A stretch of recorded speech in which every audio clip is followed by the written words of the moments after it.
हाँ जी मेरे प्यारे प्यारे बच्चों, कैसे हो आप सब लोग। Very very good morning, good evening, good afternoon and welcome to your favourite, my favourite, सबका फेवरेट चेतन मलिक क्लासेस। कैसे है बेटा आप सब लोग? कैसे हैं जी, कैसे हैं? I hope all of you are fine and doing really well. सब लोग एकदम मजे में हैं, अच्छे से पढ़ाई करते हैं। हाँ जी, कैसे है जी आप सब लोग?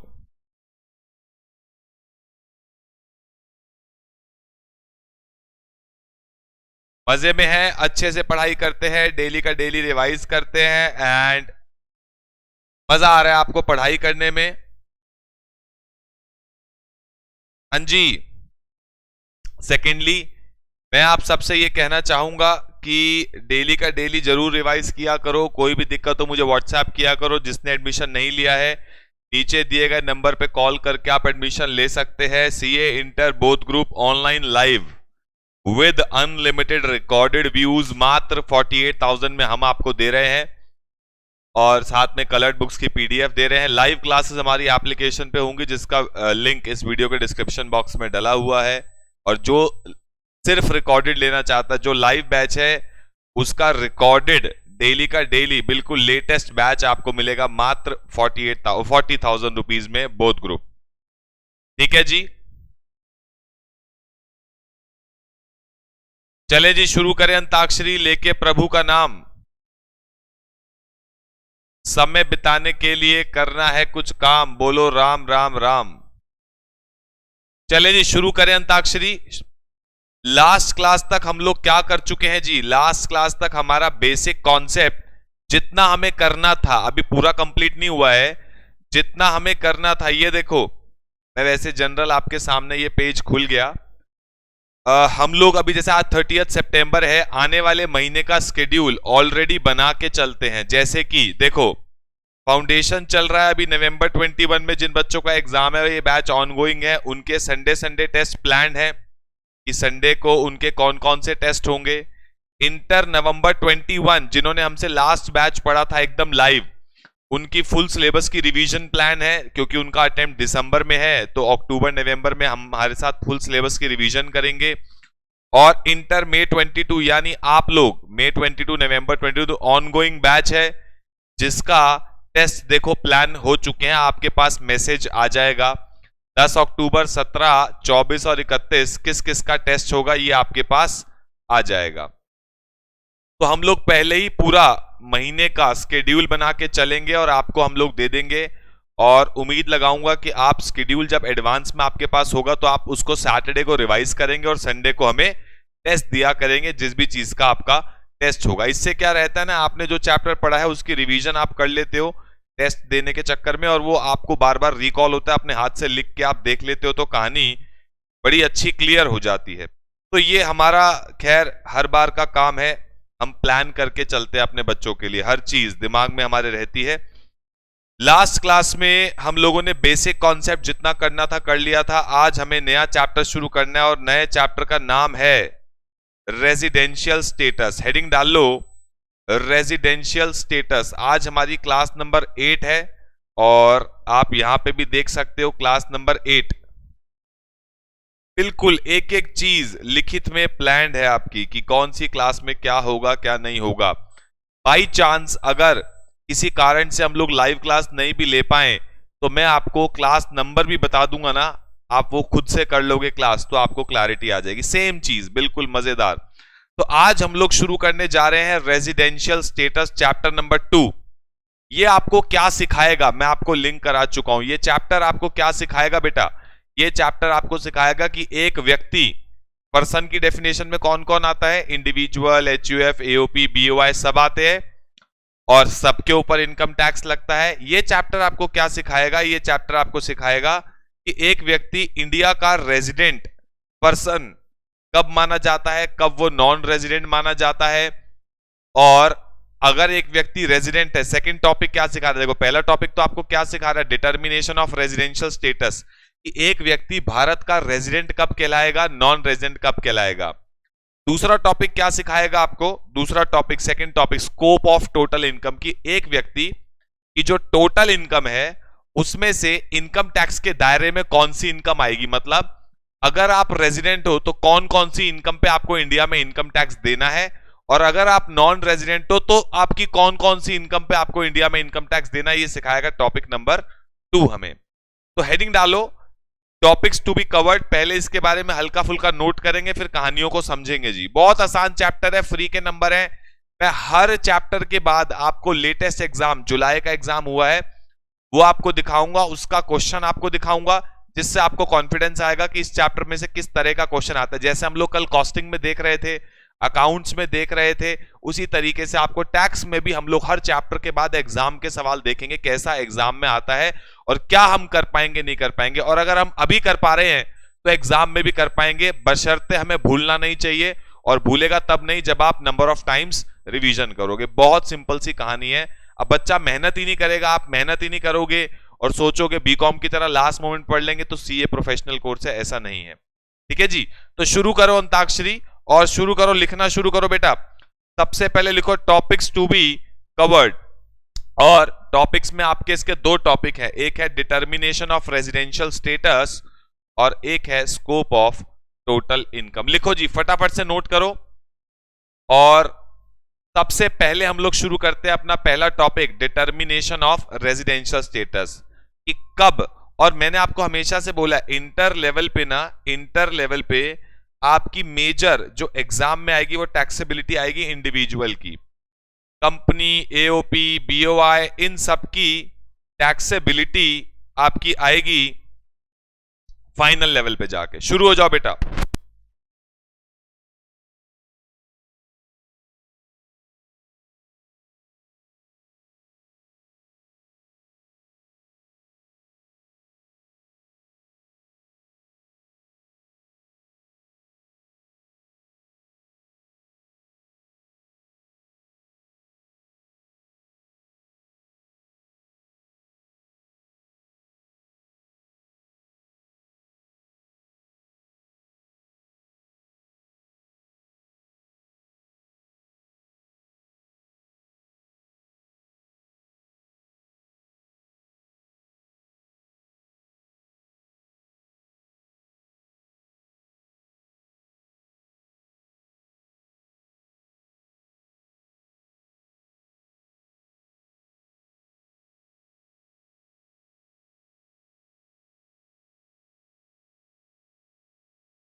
करो जी, फटाफट से नोट करो। डिटर्मिनेशन ऑफ रेजिडेंशियल स्टेटस और इंडिविजुअल का ये चार्ट बनाओ, ये चार्ट बनाओ बेटा इंडिविजुअल का, फटाफट से इंडिविजुअल का ये चार्ट बनाओ।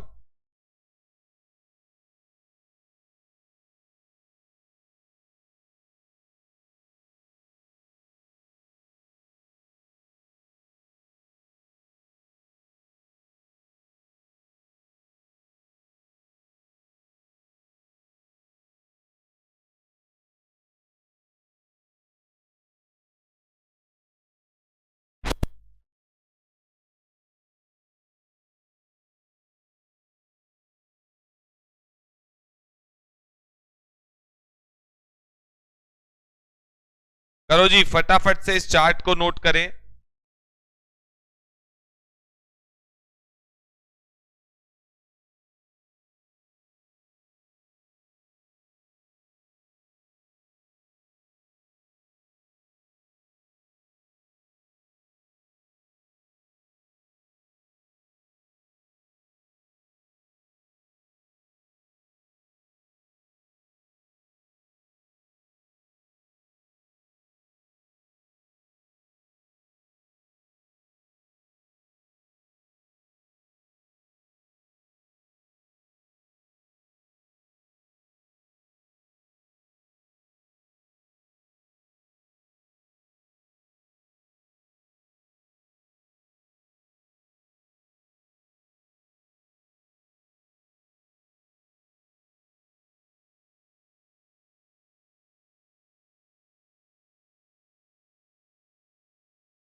चलें जी, हो गया।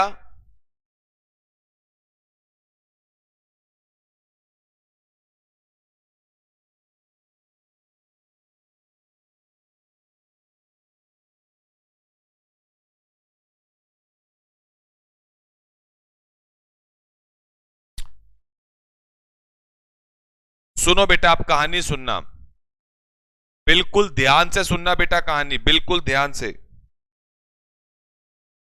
बिल्कुल ध्यान से कहानी सुनना। बहुत इजी कहानी है, फ्री के नंबर है। As per income tax act,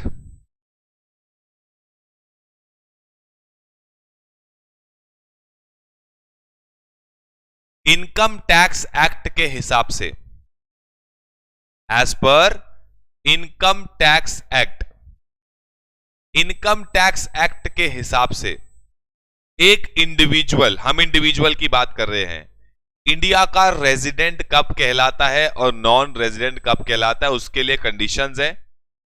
और पूरा चैप्टर जो है वो 90% आपका सेक्शन 6 से बिलोंग करता है। हम लोग इस चैप्टर के सेक्शन में नहीं जा रहे हैं।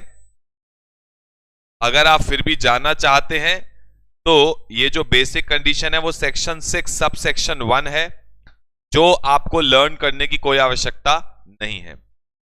तो एक व्यक्ति रेजिडेंट कब कहलाएगा, ध्यान से पढ़ो। अब ये दो कंडीशंस है। पहली कंडीशन क्या है? अच्छा, पहला सवाल मेरा आपसे एक सिंपल सा सवाल है। मैं एक जनरल सवाल आपसे पहले पूछना चाहता हूं कि प्रीवियस ईयर वो ईयर होता है जिसमें इनकम हम कमाते हैं, असेसमेंट ईयर वो ईयर होता है जिसपे इनकम टैक्स एसेस किया जाता है। तो हम एक व्यक्ति का residential status for calculating income tax on the income earned in previous year कौन से ईयर में चेक करेंगे? रेजिडेंशियल स्टेटस प्रीवियस ईयर की बात होगी या असेसमेंट ईयर की बात होगी? बिल्कुल सही जवाब, प्रीवियस ईयर में जो इनकम कमाई है तो हम प्रीवियस ईयर का रेजिडेंशियल स्टेटस चेक करेंगे कि जिस साल में आपने इनकम कमाई है उस साल में आप क्या थे। ठीक है, तो अगर व्यक्ति रेजिडेंट है, मतलब सॉरी, रेजिडेंट कब कहलाएगा, एक इंडिविजुअल रेजिडेंट कब कहलाएगा? ध्यान से सुनना। पहली कंडीशन क्या है? Must be present in India for 182 days और मोर ड्यूरिंग प्रीवियस ईयर। मतलब जिस प्रीवियस ईयर की बात हो रही है जिसमें आपने इनकम कमाई है, उस प्रीवियस ईयर में आप कम से कम मिनिमम इंडिया में कितने दिन होने चाहिए? 182 डेज और मोर, मतलब 182 दिन भी हो तब भी चलेगा। और बीच में और है, और का मतलब क्या होता है? ये हिंदी वाला और है या इंग्लिश वाला और है? दोनों में फर्क है। हिंदी वाला और का मतलब होता है एंड, इंग्लिश वाला और का मतलब होता है या। ठीक है, एग्जैक्टली या। सेकंड कंडीशन क्या है? जो सेकंड कंडीशन है वो क्या है? प्रीवियस ईयर में 60 डेज और मोर अगर आप हो, प्लस साथ साथ ये पूरी एक ही कंडीशन है, ये पूरी एक ही कंडीशन है कि प्रीवियस ईयर में 60 दिन या उससे ज्यादा, और प्रीवियस ईयर से पिछले 4 सालों में, प्रीवियस ईयर से पिछले 4 सालों में 365 डेज और मोर होने चाहिए। अगर इन दोनों में से कोई एक भी कंडीशन आपने सेटिस्फाई कर दी, कोई एक भी, तो आप इंडिया के रेजिडेंट मान लिए जाओगे। और अगर none of the condition is satisfied तो आप नॉन रेजिडेंट माने जाओगे। As simple as that. तो दो कंडीशन क्या है, मेरे साथ साथ बोलो। पहली कंडीशन क्या है? इंडिविजुअल की बात हो रही है। पहली कंडीशन क्या है? प्रीवियस ईयर में 182 डेज और मोर होने चाहिए। और सेकंड कंडीशन क्या है? प्रीवियस ईयर में 160 डेज भी चलेगा, प्रीवियस ईयर में 60 डेज, और उससे पिछले 4 सालों में, उससे पिछले 4 सालों में 365 दिन और मोर होने चाहिए।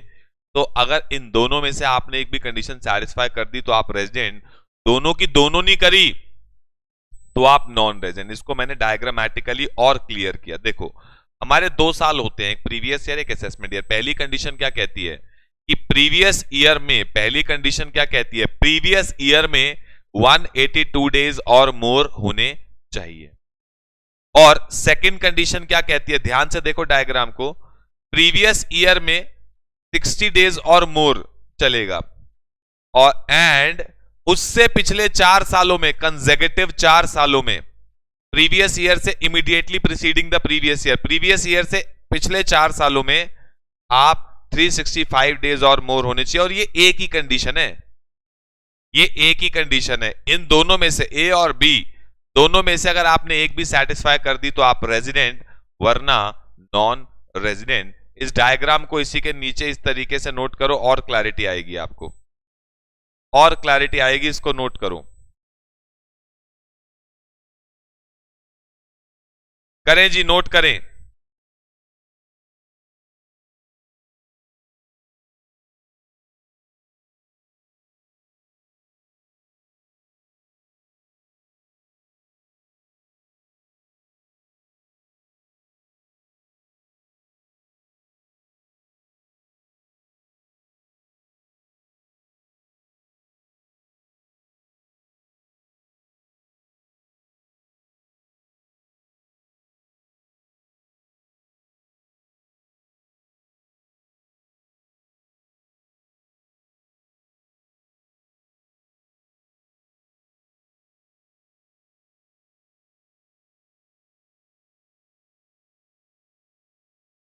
हाँ जी, 4 इयर्स में एग्रीगेट होना चाहिए, लिखा है ना टोटल, पिछले 4 सालों में आपका टोटल 365 डेज और मोर होना चाहिए।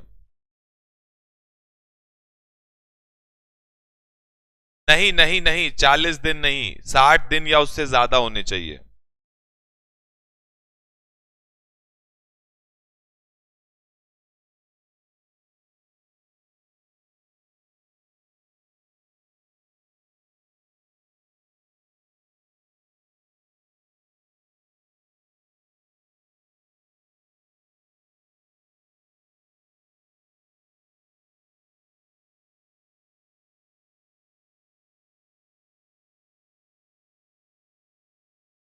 करें जी, नोट करें फटाफट से।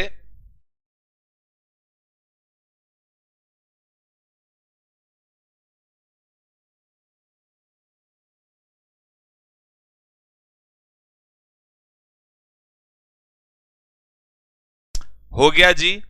आओ जरा एक एग्जाम्पल से कहानी को समझते हैं, एग्जाम्पल से समझते हैं जरा कहानी को।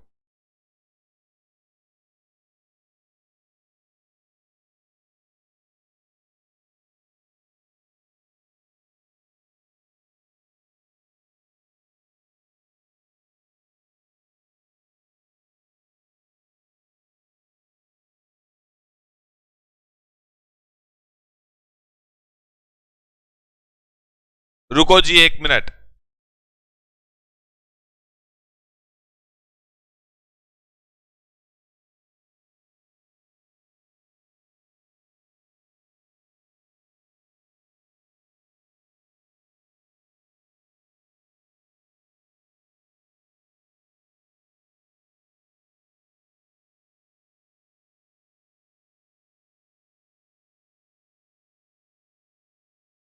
एक मिनट रुकें जी।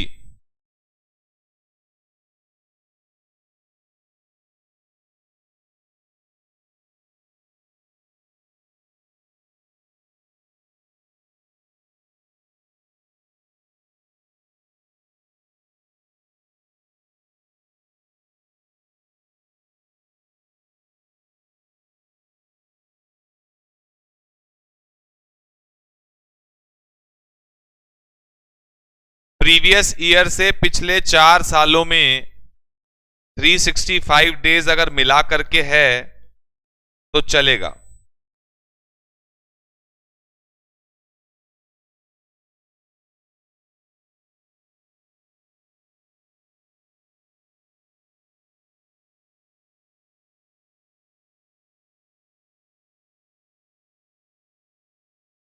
रुको जी 1 मिनट।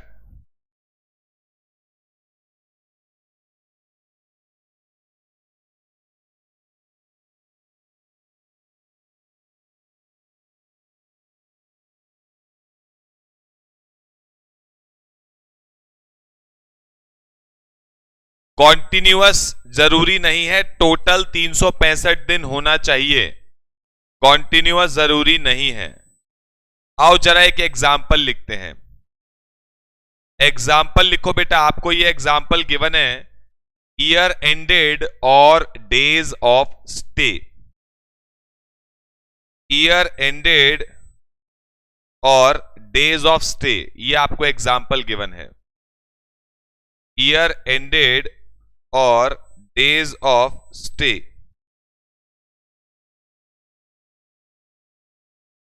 ये एग्जाम्पल नोट करो। ईयर एंडेड और डेज ऑफ स्टे आपको गिवन है, कितने दिन वो इंडिया में रहा है।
चले जी, हो गया नोट।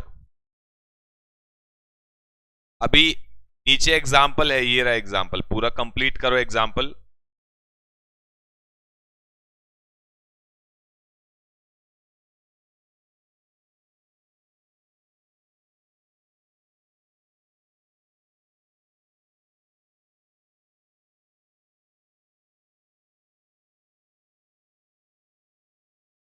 अभी आपको मुझे बताना है कि प्रीवियस ईयर 2021 में ये व्यक्ति क्या है, रेजिडेंट है या नॉन रेजिडेंट। आपको बताना है प्रीवियस ईयर 2021 में ये व्यक्ति रेजिडेंट है या नॉन रेजिडेंट है। बताएं जी।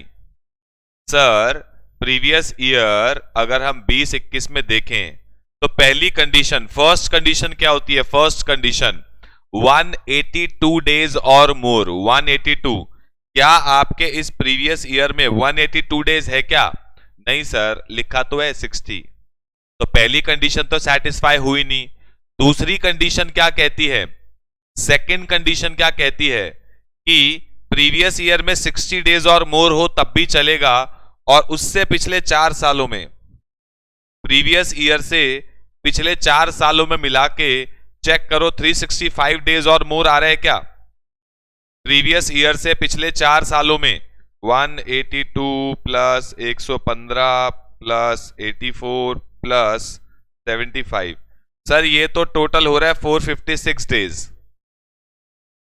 तो क्या हमारी सेकंड कंडीशन सेटिस्फाई हो गई? सेकंड कंडीशन क्या बोलती है, प्रीवियस ईयर में 60 डेज और मोर, 60 या उससे ज्यादा, हाँ, और उससे पिछले 4 सालों में, प्रीवियस ईयर से पिछले 4 सालों में 365 डेज होना चाहिए। सर ये तो 456 है, ज्यादा है। तो क्या सेटिस्फाई हो गई क्या सेकंड कंडीशन? सर हो गई। तो इस केस में प्रीवियस ईयर 2021 में ये क्या होगा, प्रीवियस ईयर 2021 में क्या होगा जी, प्रीवियस ईयर 2021 में क्या होगा सर, रेजिडेंट होगा।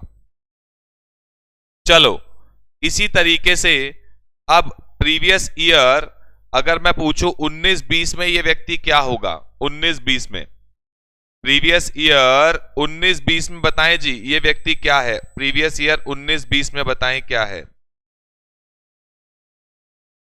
प्रीवियस ईयर 19-20 के लिए कैसे चेक करोगे, अगेन वही बात, सर पहली कंडीशन तो सेटिस्फाई हो नहीं रही, 182 डेज तो है नहीं। दूसरी कंडीशन अगर देखें तो सर प्रीवियस ईयर में 60 डेज है, हाँ 60 डेज और मोर होना चाहिए, और उससे पिछले 4 सालों में 1 2 3 4, क्या 365 दिन या उससे ज्यादा है?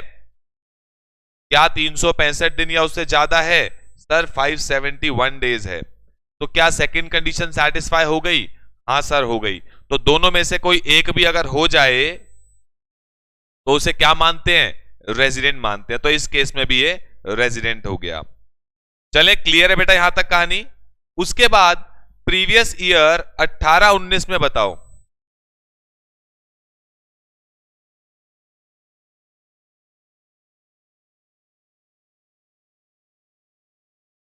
18-19 में बताओ। बच्चे बोल रहे हैं रेजिडेंट कैसे? सर पहली कंडीशन तो सेटिस्फाई हो नहीं रही, 182 डेज वाली। सेकंड कंडीशन 60 तो है, और क्या उससे पिछले 4 सालों में 365 है क्या? 365 है क्या? हाँ सर 365 से ज्यादा ही है। तो यहां पर भी क्या हो गया? रेजिडेंट हो गया। तो लास्ट के 3 केसेस में ये व्यक्ति रेजिडेंट रेजिडेंट रेजिडेंट। शुरू हो जाओ, अब सारे प्रीवियस ईयर का चेक करो। सारे प्रीवियस ईयर का चेक करके मेरे को बताओ, सारे के सारे प्रीवियस ईयर का चेक करके बताओ कि इनमें क्या क्या होगा। 2 मिनट लगाओ, दिमाग लगाओ अपना, 2 मिनट लगा के अपना दिमाग लगाओ, और फिर मेरे को एक साथ बताना शुरू से।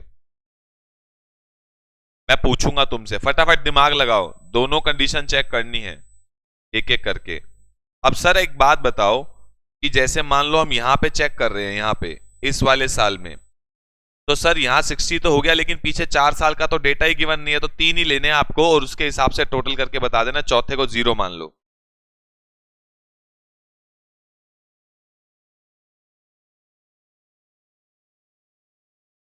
करो जी, निपटाओ जरा, सारे निपटाओ फटाफट से, सारे केसेस में बताओ रेजिडेंट है नॉन रेजिडेंट है।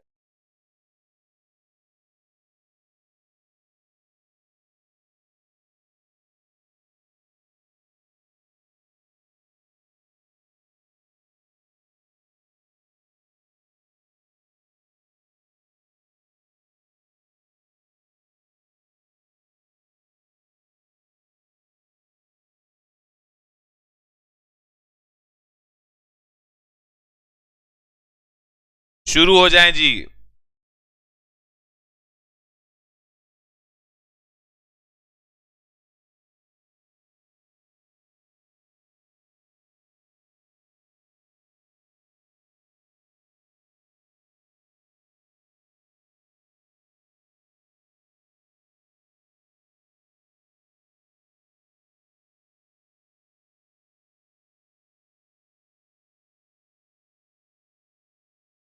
हो गया?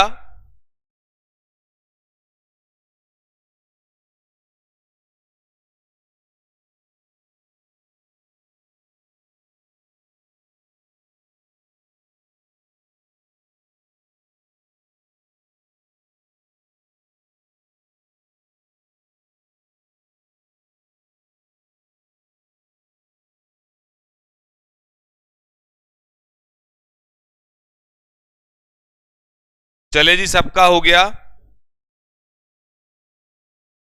चेक करवाओ जी। पहले केस में एनआर आएगा, पहले केस में एनआर, और तीसरे केस में एनआर आएगा, बाकी सब में रेजिडेंट आएगा, बाकी सब में रेजिडेंट आएगा। चेक करो बेटा सब अपना अपना आंसर।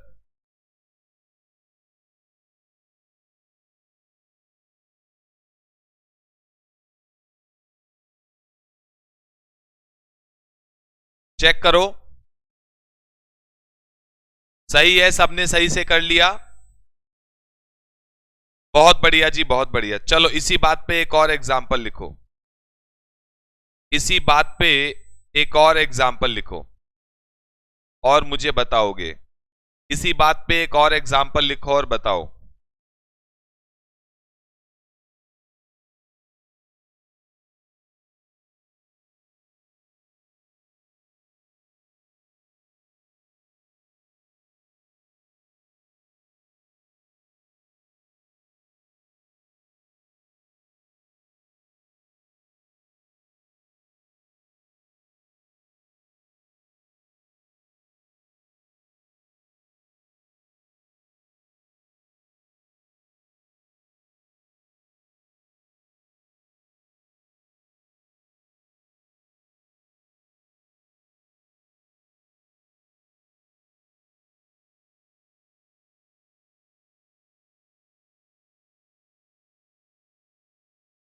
करो जी, एग्जाम्पल नोट करो और सारे केसेस में आंसर निकालो।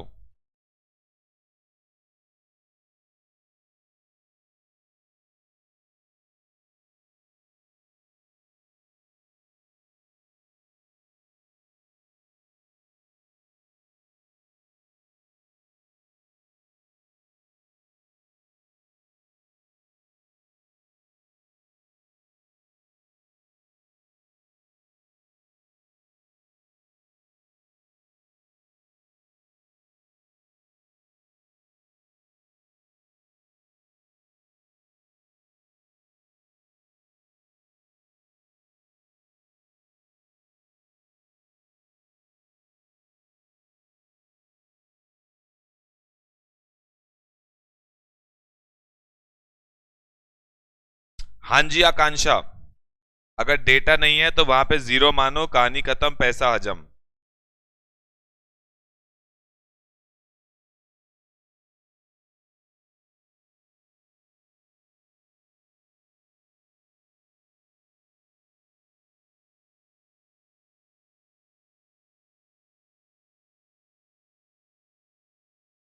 सब बच्चों का जवाब आ चुका है, सब बच्चों ने जवाब दे दिया है और सबने जवाब जो दिया है चेक करो।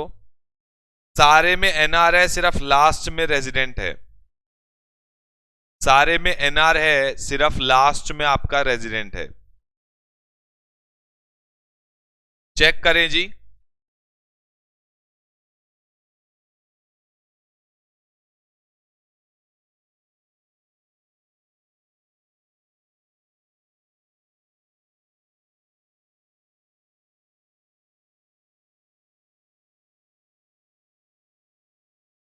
सब में आरिफ, सब में सिर्फ लास्ट में आर आएगा, रेजिडेंट आएगा, बाकी सब में नॉन रेजिडेंट आएगा। चलें जी, आगे चल सकते हैं।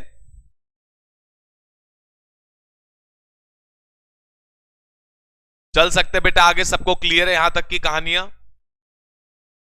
चलो जी, अब अगला टॉपिक है exception to the basic condition.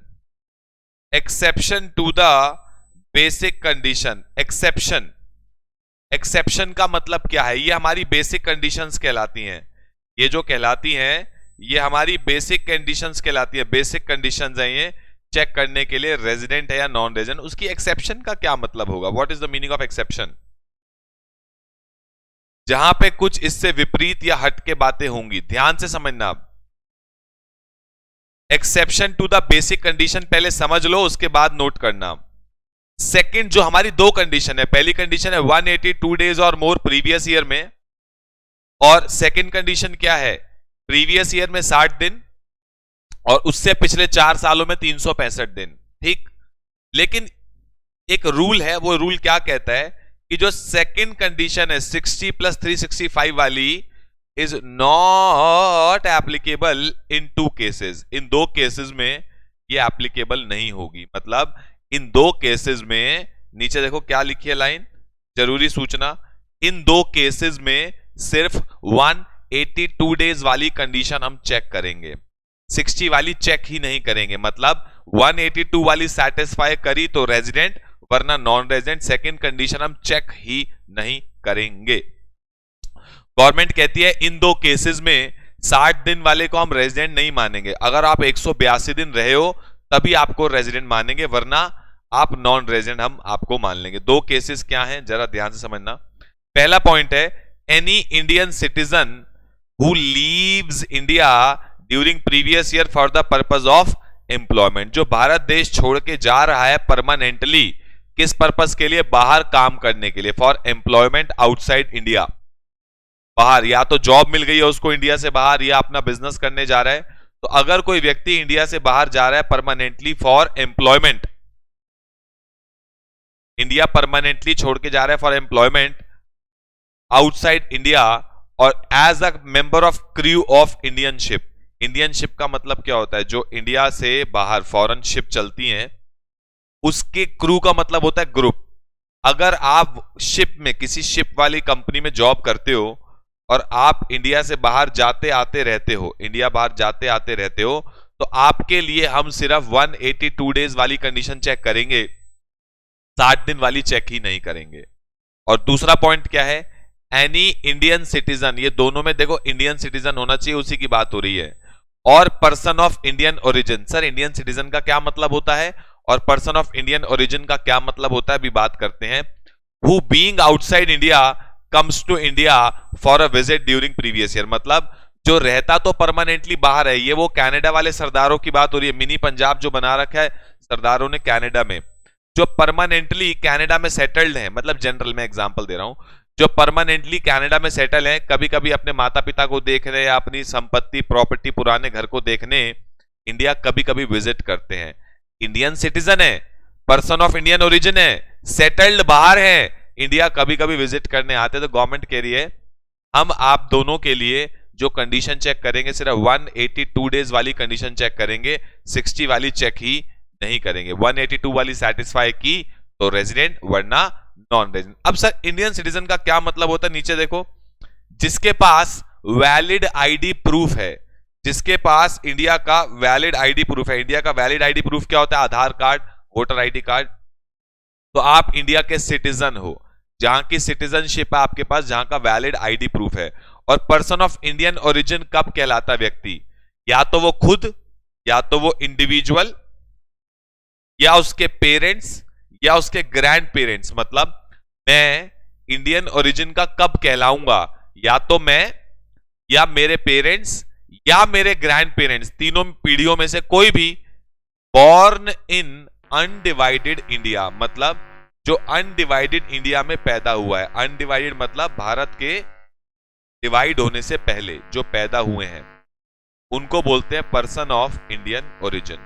तो क्या बोलते हैं, पर्सन ऑफ इंडियन ओरिजिन। तो इंडियन ओरिजिन के आप कब कहलाते हो, जब आप, जिसकी बात हो रही है इंडिविजुअल, उसके पेरेंट्स या उसके ग्रैंड पेरेंट्स, तीनों पीढ़ियों में से कोई भी अगर अनडिवाइडेड इंडिया में पैदा हुआ है, जब इंडिया का पार्टीशन नहीं हुआ था, तो आप इंडियन ओरिजिन के कहलाओगे। और इंडियन सिटीजन कब कहलाओगे, जब आपके पास उस कंट्री का यानी इंडिया का वैलिड आईडी प्रूफ है, जो कि है आधार कार्ड या वोटर आईडी कार्ड, अगर आपके पास है तो आप इंडियन सिटीजन कहलाओगे। अब सवाल क्या है, इन दो केसेस में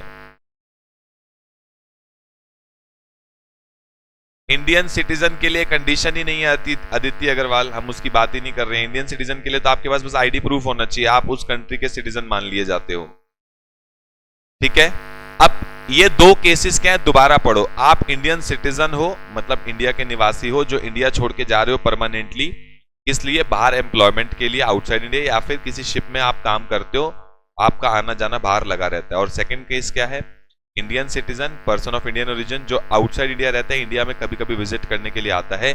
इन दो केसेस में हम सिर्फ पहली कंडीशन 182 डेज वाली कंडीशन ही चेक करते हैं, 60 वाली चेक ही नहीं करते हैं। बताएं जी, कहानी क्लियर है?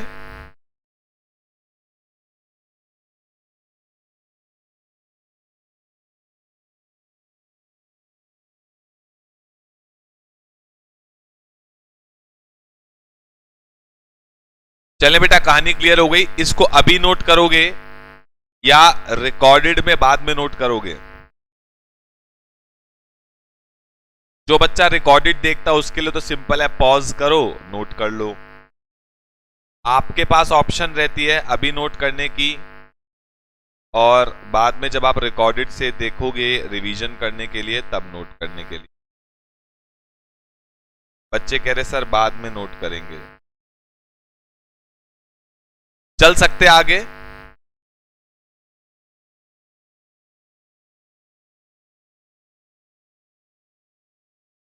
हुए मोनिका यादव हुए।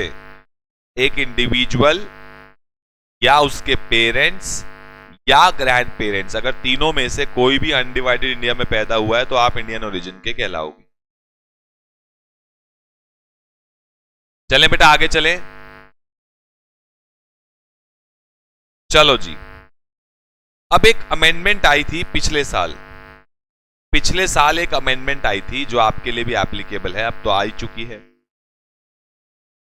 अब ध्यान से सुनना, अगर आपकी टोटल इनकम 15 लाख से ज्यादा है, ध्यान से समझना, अगर आपकी टोटल इनकम 15 लाख से ज्यादा है, और ये किसकी बात हो रही है, जो हमने एक्सेप्शन वाले केस पढ़े हैं ना, एक्सेप्शन वाले, जो अभी ये दो केस पढ़े हैं एक्सेप्शन वाले केसेस में अगर आपकी इनकम 15 लाख से ज्यादा हो तो 182 दिन वाली कंडीशन के साथ साथ हम 60 डेज वाली कंडीशन भी चेक करते हैं, लेकिन गवर्नमेंट ने वहां पे 60 की जगह 120 दिन कर दिया। मतलब गवर्नमेंट कह रही है कि आप एक्सेप्शन वाले केसेस में आते हो।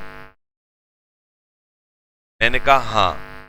क्या आपकी टोटल इनकम 15 लाख से ज्यादा है? मैंने कहा हाँ।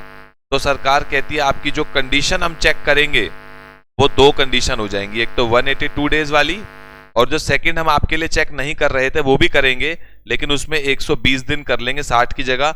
मतलब प्रीवियस ईयर में 120 दिन और उससे पिछले 4 सालों में 365 दिन होने चाहिए। ठीक है, तो एक्सेप्शन वाले केसेस में अगर आपकी इनकम 15 लाख से ज्यादा है तो आप रेजिडेंट कब कहलाओगे?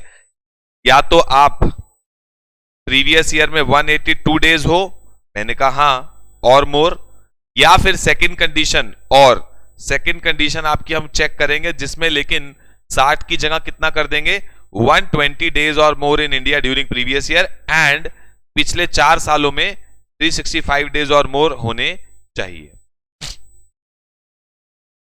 कहानी क्लियर हुई है? ये कहानी समझ में आई? क्या अमेंडमेंट आई है कि अगर आप एक्सेप्शन वाले केसेस में आते हो और आपकी इनकम 15 लाख से ज्यादा है तो आप रेजिडेंट कहलाओगे, अगर आपने ये दो में से कोई एक कंडीशन सेटिस्फाई कर दी तो। सर टोटल इनकम 15 लाख से ज्यादा होनी चाहिए एक्सक्लूडिंग फॉरेन सोर्सेज, और या फिर इनकम जो आपने बाहर रह के ही कमाई है उसकी बात नहीं हो रही, इंडियन इनकम की बात हो रही है, एक्सेप्ट बिजनेस कंट्रोल। अभी ये आपको समझ में आएगा आगे जाके। अभी फिलहाल आपको क्या पढ़ना है कि फॉरेन इनकम को छोड़ के, फॉरेन सोर्सेज की इनकम को छोड़ के जो इनकम आपकी बची वो 15 लाख से ज्यादा होनी चाहिए, और आप एक्सेप्शन वाले केसेस में आते हो तो आपके लिए एक की जगह हम दो कंडीशन करेंगे और दूसरी में 60 की जगह 120 कर देंगे। बताओ जी ये पॉइंट समझ में आया कि नहीं आया? ये पॉइंट आपको समझ में आया कि नहीं आया? तो अब अगर मैं इंडिविजुअल की बातों को सम अप करूं, अगर मैं इंडिविजुअल की बातों को सम अप करूं, ये भी आप रिकॉर्डेड में नोट करेंगे आराम से बैठ के। मैं इंडिविजुअल की बातों को सम अप करूं तो ये है इंडिविजुअल की बातें, ध्यान से समझना। नॉर्मल केस में आते हो, नॉर्मल केस में आते हो तो रेजिडेंट कब कहलाओगे? जब प्रीवियस ईयर में 182 दिन और मोर। सेकंड कंडीशन क्या है? प्रीवियस ईयर में 60 डेज और मोर, और उससे पिछले 4 सालों में मिला करके 365 दिन या ज्यादा होने चाहिए। इन दोनों में से कोई एक भी सेटिस्फाई कर दी तो आप रेजिडेंट कहलाओगे, और है दोनों के बीच में, दोनों में से कोई एक भी कर दी। सेकंड पॉइंट क्या निकल के आया?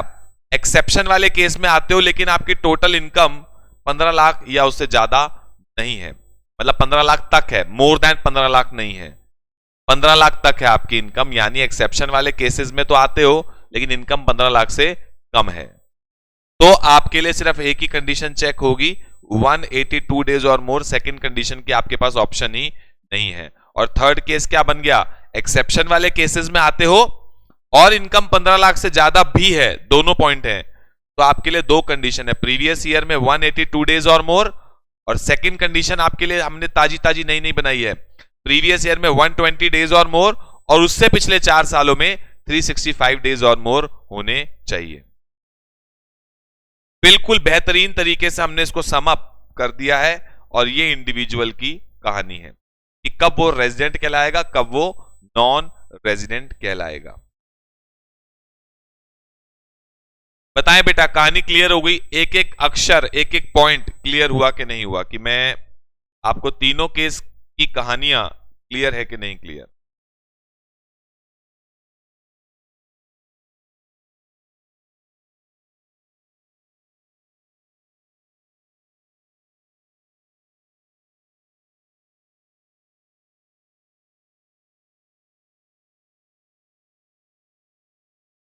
चलो जी आगे चलते हैं। अब होता क्या है? अब होता क्या है एक इंडिविजुअल या तो रेजिडेंट होगा या नॉन रेजिडेंट होगा। एक इंडिविजुअल या तो रेजिडेंट होगा या नॉन रेजिडेंट होगा। यहां तक तो सर हमें समझ में आ गया।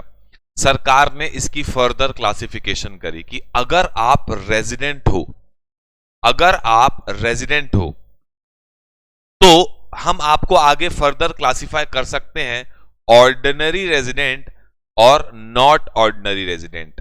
ऑर्डिनरी रेजिडेंट और नॉट ऑर्डिनरी मतलब इफ यू आर रेजिडेंट तो you can be further classified into two categories, ROR resident and ordinary resident और RNOR resident but not ordinary resident। और थर्ड पॉइंट क्या बन गया?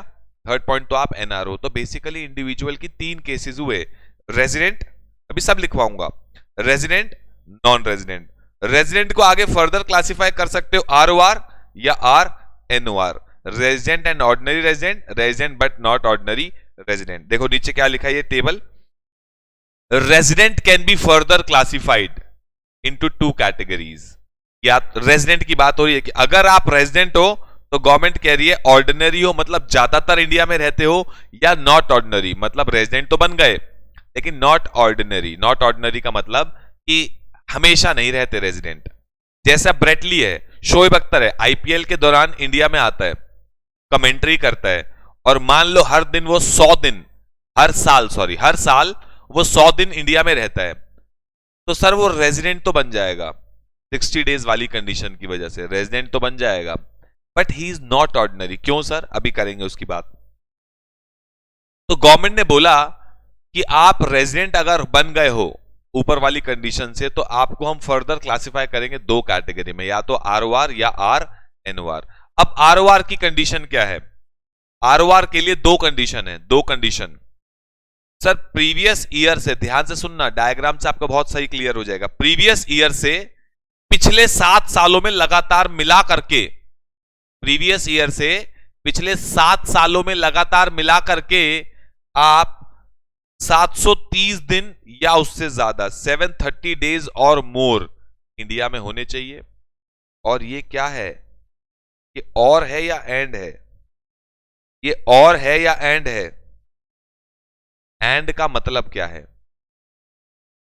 एंड का मतलब क्या है? कि दोनों कंडीशन सेटिस्फाई करनी है या कोई एक कंडीशन सेटिस्फाई करनी है?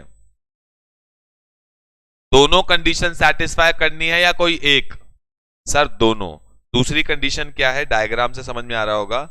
प्रीवियस ईयर से पिछले 10 सालों में कोई भी 2 साल, एनी 2 इयर्स, कोई भी 2 साल आप रेजिडेंट होने चाहिए। सर रेजिडेंट कैसे बनते हैं?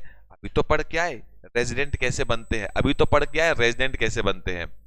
तो गवर्नमेंट ने क्या बोला, आप ROR कब माने जाओगे? प्रीवियस ईयर से पिछले 7 सालों में, 7 इयर्स में आप 730 डेज और मोर इंडिया में होने चाहिए। और सेकंड कंडीशन क्या है?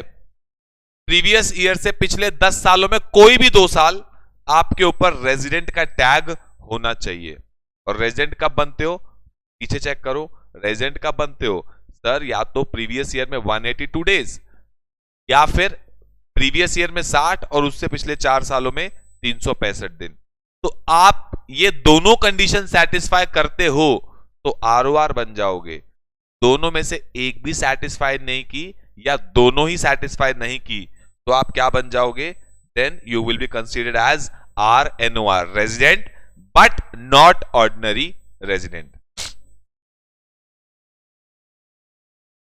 ठीक है, तो अब पॉइंट क्या निकल के आया? मैं इसको और समराइज्ड वे में अगर आपके लिए इसकी समरी बनाऊं तो क्या बनेगा? अभी मोनिका सब एग्जाम्पल में आ जाएगा। 7 साल में आपको जो चेक करना है वो 730 डेज चेक करने हैं, टोटल 730 दिन मिला करके होना चाहिए, कैसे भी हो सकता है। ठीक है ना? और पिछले 10 सालों में कोई भी 2 साल रेजिडेंट का टैग होना चाहिए। हाँ मोनिका सही कह रहे हो। ठीक है, तो अब पॉइंट क्या है? एक इंडिविजुअल या तो रेजिडेंट होगा या नॉन रेजिडेंट होगा। मैं अगर पूरे इसको समराइज करूं तो रेजिडेंट के लिए 3 केस हैं, अभी हम ऊपर पढ़ के आए। कि नॉर्मल केस 182 और 60 वाली कंडीशन, एक्सेप्शन वाले केस में इनकम अप टू 15 लाख है तो पहली कंडीशन देखोगे, 15 लाख से ज्यादा है तो दो कंडीशन देखते हो, 182 वाली और साथ में 120 प्लस 365 वाली कंडीशन आप चेक करते हो अगर इनकम 15 लाख से ज्यादा है। और बेसिक कंडीशन जब आप resident versus non resident calculate कर रहे होते हो तो वहां दोनों में से कोई एक आपको सेटिस्फाई करनी होती है। फिर जब आप बन गए रेजिडेंट, उसके बाद या तो आरओआर बनोगे या आर एनओआर बनोगे, और आरओआर या आर एनओआर के जो कंडीशंस हैं वो आपको दोनों सेटिस्फाई करनी है। और दोनों कंडीशन क्या है, पिछले प्रीवियस ईयर से पिछले 7 सालों में 730 डेज और मोर इंडिया में होने चाहिए, या फिर प्रीवियस ईयर से पिछले 10 सालों में कोई भी 2 साल आपके सर पर रेजिडेंट का टैग होना चाहिए। बताएं बेटा, कहानी समझ में आई कि नहीं आई? ये बहुत बेहतरीन चार्ट्स हैं, ये चार्ट से आपको सारी कहानियां एक एक बार में समझ में आ जाएंगी। बताएं जी, ये कहानी आपको समझ में आई कि नहीं आई?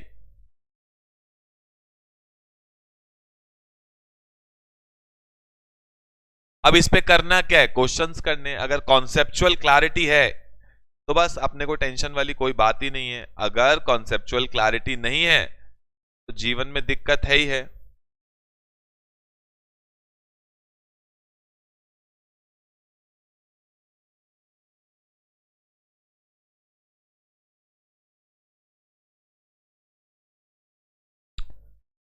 प्रीवियस ईयर से पिछले 10 सालों में कोई भी 2 साल आपके ऊपर रेजिडेंट का टैग होना चाहिए। आओ जरा हमने जो पीछे एग्जाम्पल किया था उसी को चेक करते हैं। अब जैसे मैं एक एग्जाम्पल आपके साथ चेक करता हूं, जैसे जो हमने पीछे एग्जाम्पल किया था इसमें आपने मुझे बोला प्रीवियस ईयर 2021 में व्यक्ति रेजिडेंट है, ठीक है। अब रेजिडेंट तो बन गया, अब आरओआर या आर एनओआर के लिए चेक करते हैं। रेजिडेंट तो है सर, आरओआर है या आर एनओआर? सर आरओआर के लिए दो कंडीशन है। क्या कंडीशन है? प्रीवियस ईयर से पिछले 7 सालों में 1 2 3 4 5 6 7, प्रीवियस ईयर से पिछले 7 सालों में चेक करो 730 डेज है क्या? प्रीवियस ईयर से, जिस प्रीवियस ईयर की बात हो रही है उससे पिछले 7 सालों में क्या 730 डेज और मोर है क्या?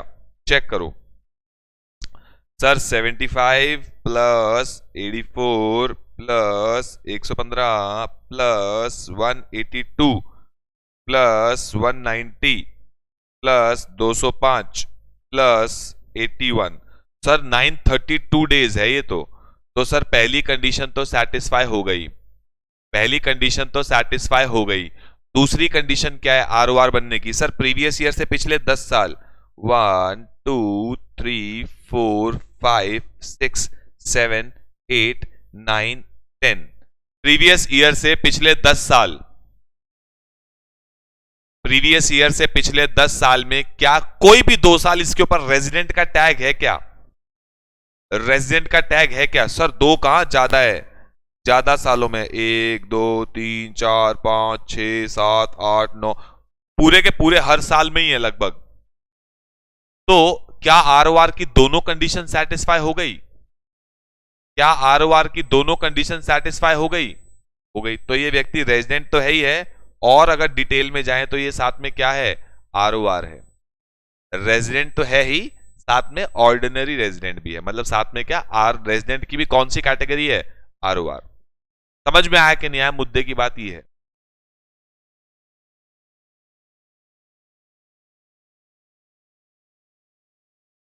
बताएं जी, कहानी क्लियर हो गई? माधव जिन्होंने कहानी पूछी थी, आर एनओआर कब होगा? अगर दोनों सेटिस्फाई करने के लिए आरओआर बनोगे, दोनों करोगे तो आरओआर बनोगे, दोनों में से एक भी टूट गई या दोनों टूट गई तो आर एनओआर बनोगे।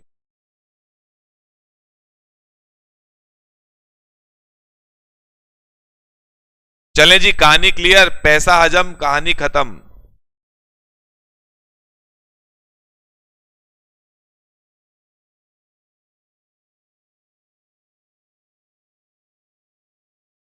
तो इसी बात पे मैं आप सबको क्या कहना चाहूंगा, जिन बच्चों ने अभी तक एडमिशन नहीं लिया है, नीचे दिए गए नंबर पे कॉल करके आप एडमिशन ले सकते हैं। ऑनलाइन लाइव क्लासेस मात्र 48,000 रुपीज में विद अनलिमिटेड रिकॉर्डेड व्यूज, और जो बच्चा सिर्फ रिकॉर्डेड लेना चाहता है मात्र 40,000 रुपीज में बोथ ग्रुप लाइव बैच का डेली रिकॉर्डेड क्लास आपको शाम को मिल जाएगा। एंड इस वीडियो को लाइक कर दो, ज्यादा से ज्यादा शेयर करो, चैनल को सब्सक्राइब करके बेल आइकन प्रेस कर लो। चल जी आगे चल सकते हैं। अब आपको करना क्या है, आपको यहां तक जितनी कहानी हमने पढ़ ली है इसको आपको नोट करना है, ठीक है। यहां तक की कहानियां आपको करनी है जी नोट, यहां तक की कहानियां आपको करनी है नोट रिकॉर्डेड क्लास से। और ये बहुत अच्छा पैटर्न मुझे तो लग रहा है कि इसी बहाने जब आप रिकॉर्डेड क्लास देखोगे, स्पीड बढ़ा के आपका कॉन्सेप्ट रिवाइज हो जाएगा। डेली का डेली दोबारा मेरे साथ, दोबारा आपका कॉन्सेप्ट रिवाइज हो जाएगा। और बहुत अच्छी टेक्निक लगी, एक दो व्यूज तो आपके ऐसी मजे मजे में निकल जाएंगे, तभी हम आपको अनलिमिटेड व्यूज देते हैं। बच्चा है, बच्चे को इतना पक्का कर दो कॉन्सेप्ट रिवाइज कर करके कि बस पेपर में घटाघट मजे करके आने आपको, ठीक है जी। मिलते हैं नेक्स्ट क्लास में, तब तक के लिए okay, ta-ta, bye bye, take care and God bless you.